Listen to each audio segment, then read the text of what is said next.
नमस्कार, पाहूयात आजच्या काही ठळक घडामोडी.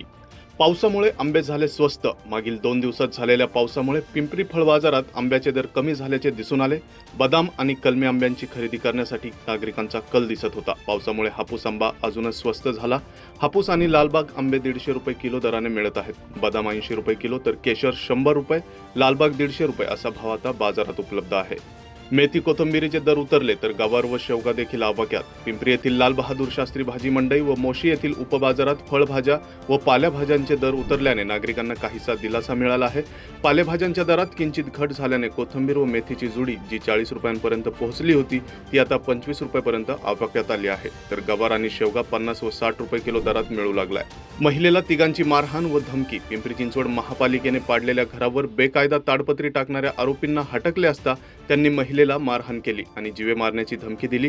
ही घटना दळवीनगर चिंचवड येथे घडली. कविता पंढरीनाथ दळवी यांनी चिंचवड पोलीस ठाण्यात फिर्याद दिली असून त्यानुसार आदित्य जगदीश शिंदे, मनोज विठ्ठल शिंदे आणि रत्नमाला विठ्ठल शिंदे यांच्या विरोधात गुन्हा दाखल करण्यात आलाय. फिर्यादी यांच्या पतीच्या मालकीच्या जागेवरील पाडलेल्या घराच्या पडझडीवर आरोपी ताडपत्री टाकत होते. फिर्यादींनी त्याबाबत विचारणा केली असता आरोपींनी मारहाण केली. बकरी ईदच्या पार्श्वभूमीवर बोकडांचे भाव वधारले. बकरी ईद काही दिवसांवर येऊन ठेपल्याने चाकण व कुदळवाडी परिसरातील बोकड बाजारांमध्ये सध्या मोठी गर्दी पाहायला मिळते. सणाच्या पार्श्वभूमीवर विविध जातींच्या बोकडांची खरेदी विक्री जोरात सुरू असून त्यांच्या किमतीमध्ये लक्षणीय वाढ झाली आहे. 20,000 रुपयांपासून ते 1.5 लाख रुपयांपर्यंत बोकडांना भाव मिळत असल्याचे चित्र आहे.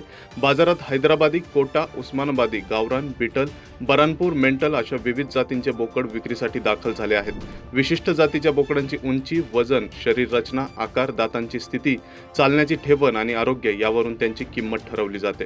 शहरामधील तापमानाचा पारा 3 अंश सेल्सिअसने घसरला. पिंपरी चिंचवड शहरात 2 दिवसांपूर्वी झालेल्या मुसळधार पावसामुळे वातावरणात गारवा निर्माण झाला आहे. उकाड्यामुळे त्रस्त झालेल्या नागरिकांना दिलासा मिळालाय. पुढील 2 दिवस तापमानाचा पारा पुन्हा वाढण्याची शक्यता वर्तवण्यात आली आहे. शहरात यंदाच्या उन्हाळ्यात किमान तापमान 27 अंशावर गेले होते तर कमाल तापमान 41 अंशावर गेले होते. मागील 2 दिवस सर्वात त्रासदायक ठरले असून पारा 40 पार गेला होता. तर या होत्या आजच्या काही ठळक घडामोडी. आणखीन घडामोडी जाणून घेण्यासाठी पाहत रहा पिंपरी चिंचवड न्यूज. सोबतच आमच्या फेसबुक आणि इंस्टाग्राम चॅनलला फॉलो करायला विसरू नका. तसेच यूट्यूब चॅनलला सबस्क्राईब करायला विसरू नका.